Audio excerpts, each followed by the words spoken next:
What's going on? My name is Michael, and this is the Data Tech 11 podcast.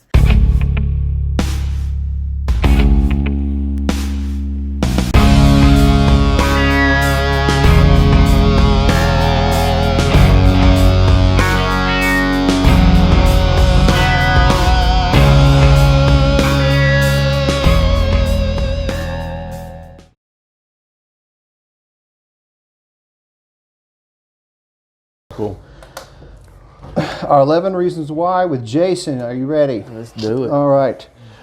Where did you grow up? I grew up in Fountain City, born and raised there, still live there today. Live half a mile from my alma mater, Central High School. Married a girl from Gibbs. Got lucky there. A good country girl. She moved down to the city with me, so I didn't have to go to the country, so that was a good thing. But I don't live very far from where I was raised. So Right. What was it like? really good. I mean, it was some days were. I always think about the high school days. I still feel like kind of like a high schooler in my mind, although I'm an old man. But it's cool because where we live, we can see the game day traffic going to Central and stuff, and just brings you back to the old memories of wanting to go to school and watch the football games and stuff, as well as when we're not able to go to the games, we could sit out on the back deck and listen to the drums and all that right there. And that's, to me, that's where it is. The drum line's where it is and stuff. So, but as far as there's been a lot of changes around the area as far as restaurants and all that right there. But as far as the people goes, it's still the same. So Yeah. I know there used to be a Target where Kroger is now. Is that right? My grandmother actually used to be the manager at that Target, and I can't remember. She was always in retail sales. She worked at Profits, and it was always a big deal at Christmas time if you got something in a Profits box and whatnot. But anyway, yes, then she moved to Target, and then she ended up working she was one of the managers at Walmart whenever it opened up on Clinton Highway. But the old Pebble building, I mean, it was crazy. But to see it now, I mean, you don't even think of Target being there anymore, but I guarantee you, everybody was sad to see them leave out of that area. 'Cause now we got to drive 5 miles to get to Target. So. Yeah, but it's about adapting. Yes. I mean, even with the COVID right now, Yes. we have to adapt to Yep. what's going on. Number 2, as a child, what did you want to be when you grew up? I wanted to be a professional football player when I grew up. That's what I wanted to be. No talent, no skill, no nothing. My dad always said I was best suited for baseball. Ended up in high school. My best sport in high school was swimming, believe it or not. And so when I first got into swimming, I thought, well, heck, you're gonna go see some chicks in bathing suits and hang around in the pool.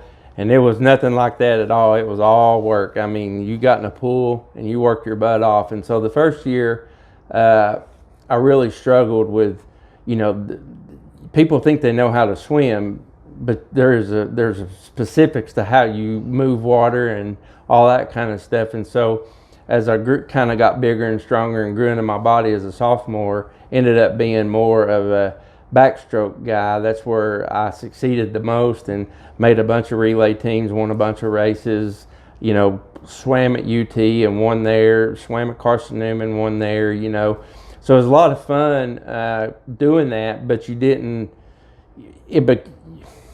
at first it was work, and then it became fun, and stuff. Believe it or not, the coolest part about it, my freshman year, we had a coach, he was in a wheelchair, and you're thinking, what can this guy do? You know what I mean? What can he teach me? Right. But man, he taught me so much about life and work ethic and stuff like that right there, and what he had been through and why you don't want to do he had course correction, I guess, is what you call it.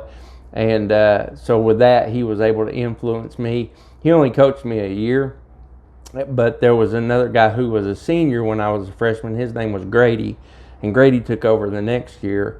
And with Grady, he knew me, and so he knew how to inspire me and what the right buttons to push, Right. And stuff to get me going. And so with that, I mean, that was my thing. But just as a kid, just wanted to be a professional football player. That's what I wanted to do, but ended up being a great swimmer. Well, hopefully we'll get to see some football this year. Yeah, I hope so. Man, that's if we don't, the South's going to be in big trouble because it's a big deal down here. Oh my, man, that's no joke on that. All right, number 3. Do you collect anything? Yes, I collect several things. Do you want something odd or do you want something just random? I mean, this is your show, buddy. My show. So my show is I collect old fishing lures. Is one of the things I collect. My uncle got me into collecting old fishing lures, and believe it or not, they're very, very valuable. You sometimes your mind is blown that you went and bought a tackle box for $20 and there was a lure in there worth $600, you know, and you're like, wow, that's crazy. But we used to go to auctions all the time because people didn't know, you know, what they were getting, but you know, you kind of get to peruse the auction before it. I mean, and you know, you may spend $5,000, but you got $20,000 worth of product sitting in your, you know, hand and stuff. And so, but anyway, I collect a lot. There's one special one that I collect. It was made here in Tennessee. It's called a Dahl Thompson lure. And my neighbor, who is now no longer with us, but she worked for Dahl Thompson, so she had a lot of input on those lures back in the 50s and 60s and stuff. And they had an off-brand that kind of tried to copy the lure, and I fished with a few of those, but I'll never throw a Dahl Thompson in the water. I mean, but you know, to have them in the box and to display them and all that right there is super cool. But my wife gets mad at me. I've had them all laid out at one time in the living room and kitchen. We have an open floor plan, and you couldn't walk. I mean, it's just like you couldn't walk, or you're going to get a treble hook in your foot. But I really enjoy looking at them. Plus, there's some specialty ones that really mean something to me. I had to really work hard to get one, or you know, I had to outbid this guy to get this, you know, or something like that. And I'm assuming you can go to like a yard sale. Oh yeah, well that's the cool part. I mean, believe it or not far from where we are right now. This was probably 4 or 5 years ago. They were predicting a major snowstorm, and this lady's husband had died, and so I called her. She put her ad in the paper, and so I called her and I said, hey, it's supposed to snow tomorrow, which was Saturday. This was a Friday. I said, do you care if I come tonight? She was like, no, come on out. So I came out. I mean, he had thousands and thousands of fishing lures, and I'm just sitting there looking at them. I mean, she had fishing wire string like hanging up here, and just had them all hooked up, but just all in this room. So I'm just sitting there looking at them. I'm like, I don't know what to offer her, you know, because I'm sitting there thinking, yeah. So anyway, she said, I'll tell you what. She said, if you'll give me $200, you can have the whole room. And I about fell to the ground because I said, it's worth more than that. She said, I just need to get rid of it. So I'm like, okie dokie. So yeah, I mean, that's the cool part is some of the special finds. I'm not a big yard sale person or a flea market guy at all. But, you know, every now and then you'll see something. I do like auctions, you know, because to me, you have to know what you're looking at, you know. Yeah, I think flip life is underrated. Yeah. You know, especially right now, you know, if you can't find a job that you want, or the job that you were doing is paying less now, you know, there's nothing saying that you can't go out on, you know. Oh, absolutely. I mean, eBay's gotten worse because you have to expand so much. Yeah, but there's other platforms like Shopify and things like that. So. But anyway, but when eBay first started, it was really simple. You know what I mean? You put your picture up there. Absolutely. It's a fishing lure. How much do you want for it, you know? But you get people from China that can't get it, or from Finland that can't get it, and they're calling you wanting to get the stuff, and so it's pretty crazy. Cool. Number 4, what are we most likely to find you doing in your downtime? Golfing, period. You know, straight up. Huh? There's nothing else I want to do but golf. Now, did you watch the Peyton Manning? I watched a little bit of that. To me, Tiger Woods is one of my top 3 guys, but it was moving a little too slow for me. You know what I mean? Where the week before, Ricky Fowler and Dustin and all them played at Seminole, and it was just, you know, they were just playing golf. You know, this was more, you know, just having fun and whatnot. And even though the other guys were having fun down at Seminole, but at least it was something sports on. That's all that really mattered to me. But you know, I normally play. I didn't get to play for a year and a half because I had a total knee. and we've had a lot of trouble with that and stuff, but we're finally coming out of that. You see the brace on my knee. We're finally coming out of that and getting things kind of fixed up there. And so, yeah, if I've got some free time, matter of fact, when I leave here, if it's not raining, I'll probably stop by Ruggles Ferry and hit the driving range, So that's what I want to do. Yeah. There's a ton of driving ranges where I was living before this, which was Myrtle Beach. Yes. I mean, they're just everywhere. Oh, yeah. Well, I mean, Myrtle Beach is golf capital of the world. It's crazy. At one time, there were over 100 courses. Oh, yeah. And at one time I dreamed that I would play them all, but of course, condos started coming in and buying them all out. We were rushing to play the ones that they were going to kill. Yeah, I think they're down to like 50 or 60 now. Yeah. I mean, it's almost been cut in half. It's crazy. It's sad. What has been hard for you to get supplies during COVID? That's number 5. Number 5, supplies. So yes and no. So with our business, we order basically from Kentucky or South Carolina. And we do fireplaces as well as insulation, and we also do stone. Stone comes out of Nashville. Stone's always kind of been a slow getter anyway, so we're just kind of used to that. The fireplaces, believe it or not, we're getting our product fairly quick. Actually, I ordered a fireplace on Tuesday, and it arrived yesterday, late evening. I mean, you can't ask for nothing better than that. Where we struggle is the insulation, due to the fact that it's not us. We got plenty of product, to do your job. But the problem is the job isn't ready because they're missing studs, they're missing plumbing, they're missing electricians. People took off, and we were booming. And then all of a sudden, just like last week, it just went like we caught up with everything, and stuff. But that's really, as far as our business goes, that's really the only problem we've had with supplies, is not on our end, but on, we're dependent on other people to get their job done so we can do our job. Yeah, that makes sense. What was, number 6, what was your first job? My first job, I worked at Gateway Hardware on Clinton Highway. Best job I ever had, ever. And if it was still open, I would still be there. But when Lowe's and Home Depot moved into town, closed the little store out. But man, it was a cool atmosphere. They were really, really good to me. I learned a whole lot about a lot of different products, and there was a manager there. His name was Gary, and Gary treated me like his own son. And he took his time to tell me why things were for what and this, that, and the other. But you learn how to cut glass. You learn how to work on lawnmowers. You learn how to cut and thread pipe. Wow. You learn how to mix paint. You learn how to run the cash register. You learned a lot about plumbing, and stuff. And so it was just a neat place. And it was so cool. The owner of the store, his name was Roy. And he would just come up with the goofiest thing to sell. You know what I mean? Like a toaster or something. And he said, whoever sells this, I'll give him $50 bonus today. So I'll just pick up the phone and call my mom and say, Mom, come down here and buy his toaster. So Mom drive down there and come get the toaster. I automatically win the $50.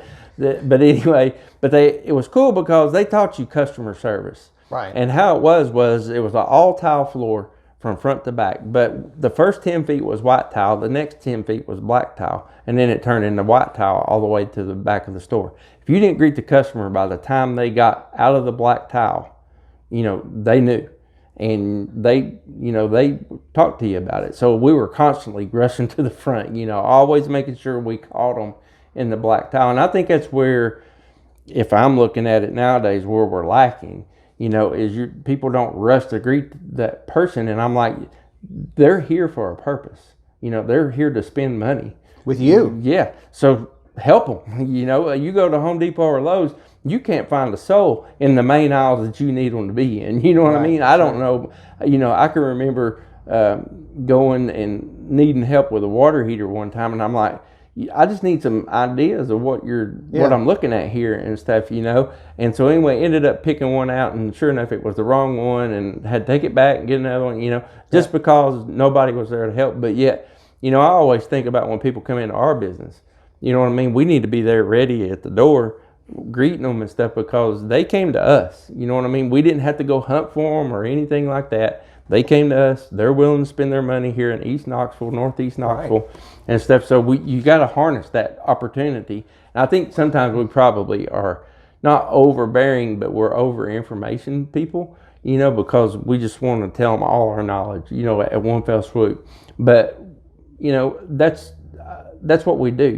We're in the fireplace business, so we want you to have all the information you'll ever need to have when you leave. There's no doubt you're getting what you want. Well, I think it's good. I mean, especially, as we're going into post, phase 2 and that sort of thing, and people are actually going to get a chance to come into your store.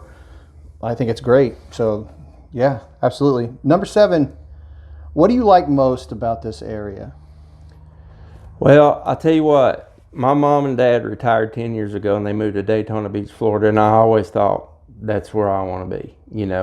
I want to live there. I don't want to live here anymore. I've lived here all my life, so for several weeks in a row, I would drive down and take a load of mom and dad's stuff to them, and come back home weekend after weekend after weekend, and finally all that ended, but now, we fly down there and we hang out a few days, and there's just something about the mountains, something about the fresh air and the people. It's not rude people. We're a good people here. And so just getting back home, being comfortable, having what we call it Florida water down there, where you don't really feel clean even after you took a shower, So we come back home, the first thing everybody does is run for the shower and stuff. So, I mean, it's just, there's no place like East Tennessee. That's a fact. That's a fact, absolutely. Number 8, what advice do you give young people today? Young people today is, the only advice I could give young people today is what my grandfather gave me, is to, take care of your own self. You know what I mean? As far as, don't worry about what this person's doing. You need to worry about what you're doing, and stuff. And so if you'll worry about what you're doing, everything else will take care of itself. But if you're over here meddling in this person's business or that person's business, then you're not even working on your own self. So if I was to advise a young person today, that's what I would do, is just use my grandfather's advice. That's good advice. What's been your biggest struggle with your business? Biggest struggle really is, gosh, that's a good question. Well, thank you. Because there's a lot. But I think the biggest struggle is, I don't want to sound mean when I say this, but high school pushes everybody towards college and not towards trade. So we haven't had anybody come in that's 18, 19, 20 years old and filling out applications to do the jobs that we do. So we're looking like 5, 10 years down the road, all our guys are going to be retired. Well, what are we going to do? Sure. So I guess that would be the biggest struggle is, we need people to understand that college isn't for everybody. It wasn't for me. You know Sure. what I mean? I went for a couple of years and I was like, whatever, but I found the job and I've worked my way up to owning my own business, so you don't have to go to college to have a successful career. Sure. So with that being said, I started at the bottom and I worked all the way to what I call the top anyway, and believe it or not, it's not that hard to climb. You just got to put your nose down and get your stuff done and be willing to go the extra mile, and then people start recognizing that. But we don't have, like I said, that high school, once they get out of here, boom, they're gone. You know what I mean? And they don't want to work and work hard. But the pay is unbelievable now compared to what it used to be. Sure. And it's just like, this is a $60,000, $70,000 a year job. Why aren't you coming here? Yeah. This is guaranteed. Yeah. And so, but anyway, if we had some younger people that would come, I'd feel a lot more confident about my future. You know what I mean? Because I'm too old to get up on these roofs and stuff anymore. So anyway, but not knocking my guys now though. They're the best in town. Sure. Period. Point blank. But to get their knowledge at a 19, 20, 21-year-old, I mean, you're set for life. I mean, you'll have a job forever. So yeah. But that's our biggest. I've been getting a lot of feedback lately, and and most all of my feedback from businesses is being able to find, good help or find it at all, like you said. Yes. So, it's be interesting how it plays out as going forward. It will be. Number 10, what has been your biggest achievement? My biggest achievement is my daughter. You know what I mean? She's everything I got. you know, we had her early, and it's so funny now. A lot of my friends have kids that are 5, 6 years old, and they're like pulling their hair out, and we have a 26-year-old, and we're cruising on easy street at 47 years old, you know. So, but anyway, I mean, you know, my mother, it cracks me up. My mother always told me when I was growing up I was going to pay for my raising, you know, and stuff. And so anyway, I always ask her, you know, when I see her, I was like, Mom, you know, when's that paying coming and stuff? My daughter has been perfect as far, not too much trouble at all, really smart. She is a guidance counselor at Holston, right down the road here, you know, and stuff. And just to watch her progress through life and knowing the things that she's accomplished means everything in the world to me, you know, and stuff. And to see the young woman that she's turned into be just like, that's amazing. You know what I mean? That we created a perfect person in my mind, you know. So, absolutely.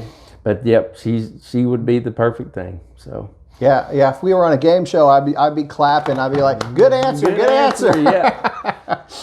Number 11. Who is your biggest hero? My biggest hero is my dad. I mean, I have a biological dad and I have a stepdad. My biological dad, I do not know him. My stepdad is my dad. He adopted me when I was 6 years old. I called him dad ever since. I'll always call him dad. He is a person who took over when somebody else wasn't there, you know, when it really wasn't his spot. He got me interested in a lot of things that I never had an opportunity. You know, my mom had to work 3 jobs while she was divorced from my biological father, so hardly ever got to hang out with her very much, and spent a lot of time with my grandparents and stuff. Not to knock them, but when my dad came into the picture and I mean just showed up, I mean he was a hero right then and there. You know what I mean? Because I needed a man in my life. I knew that at 6 years old, and so with that, you know, he got me into sports and learning how to fix stuff. He was a hard worker and stuff. And so he did, you know, and don't get me wrong, there was a lot of tough times with Dad. Sure. You know what I mean? I remember at age 16, he told me, he said, you'll hate me for the next 2 years. I'm like, you're crazy. You know what I mean? I hated him for the next 2 years.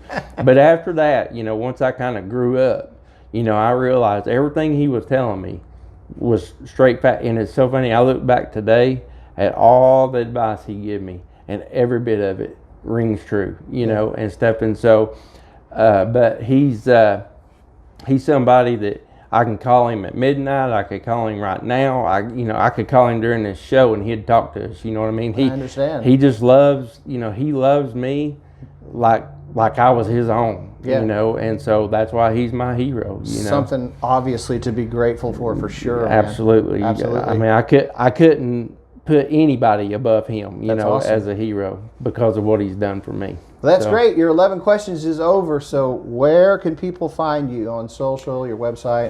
Social media, we are on Twitter at Archie's Knox, and then we are on Facebook at Archie's Stone and Fireplace. If you want to come into the showroom, we are at 4700 Old Broadway, Knoxville, Tennessee, 37918. Phone number 865-688-0123, right up the street from Louis.